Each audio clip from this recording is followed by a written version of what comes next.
The family of a Fort Worth homeowner who was shot and killed by police at his home early Tuesday want details about what happened. But nearly 3 days later, the police department is still being tight-lipped. Oxmore's Larry Berger got perspective about this case from an attorney who's handled wrongful death lawsuits against the city of Fort Worth. Larry, what does she think about this case?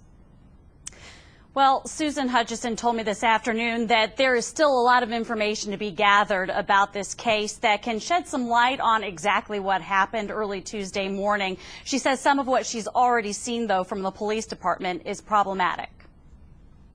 Fort Worth police have explained the shooting death of 72-year-old Jerry Waller this way. Their two officers responded to a burglary alarm in uniform and in marked patrol cars. They encountered a man with a gun, and they feared for their lives. Those are the things that they are required to say in order to defend themselves. Attorney Susan Hutchison is not involved with this case. She helped represent Michael Jacobs' family in a lawsuit against the city of Fort Worth when he died after being hit by police with a taser in 2009.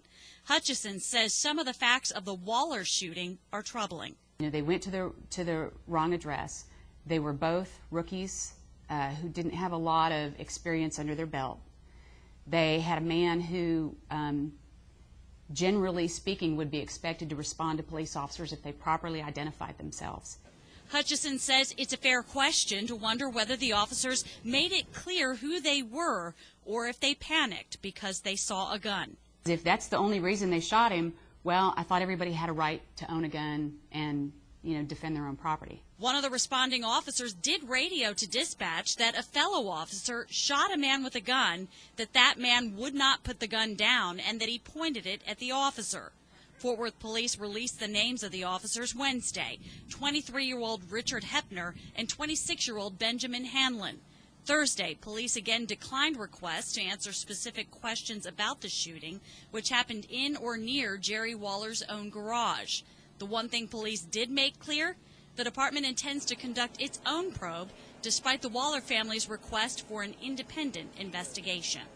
You would think that if they really were all about the justice and the fairness, that they themselves would be the ones calling for an independent investigation or another agency to come in and take a look at it.